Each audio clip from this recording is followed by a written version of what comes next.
Tony Masters is the identity of the person underneath the skeletal-looking mask in the Marvel Comics version of Taskmaster.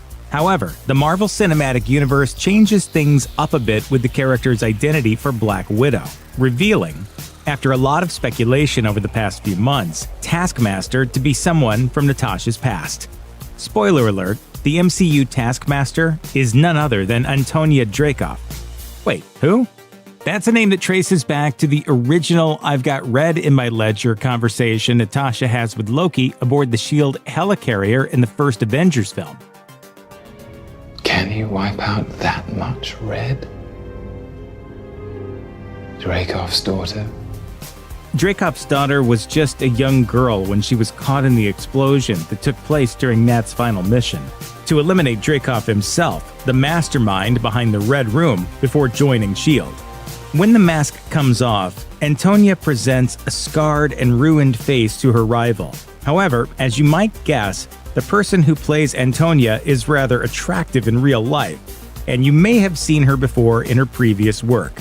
The actress's name is Olga Kurylenko, and although she appears to be uncredited in this film, she's a Ukrainian-French actress and model with one of Hollywood's most coveted roles for gorgeous women on her resume. After several roles in French cinema and television, Kurylenko's breakout role came in the 2007 cinematic adaptation of the popular Hitman video game.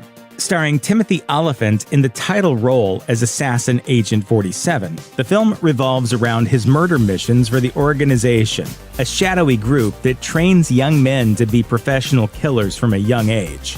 He crosses paths with Kurylenko's character when he is sent to publicly execute the Russian president.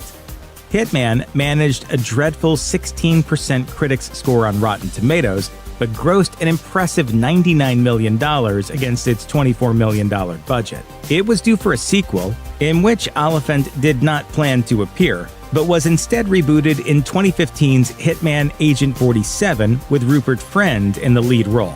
Kurylenko was not involved in the reboot, but the first film served as an important stepping stone in her career.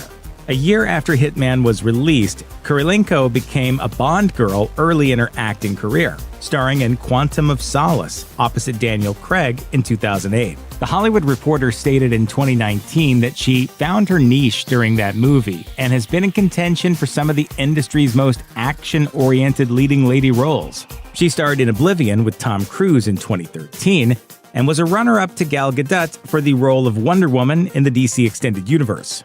She also starred in The Courier from 2019 as an ex-soldier who uses her combat skills when a delivery goes awry. She's now been doing action films for 12 years, and it all started with the training she did for Quantum of Solace. Kurylenko told The Hollywood Reporter, "I remember coming home, collapsing on my bed and falling asleep. It was a big shock for my body. Quantum was the start of all these physical action films that I did after, but it was the very first one for which I had trained so hard and so much.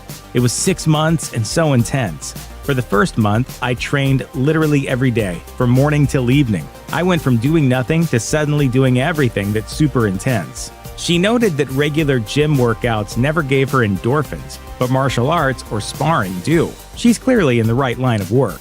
Her other films include To the Wonder with Ben Affleck and the dark comedy The Death of Stalin. Like a lot of celebs, she made news in 2020 for catching the coronavirus, but it's fairly certain her fame from this point forward will be for other things.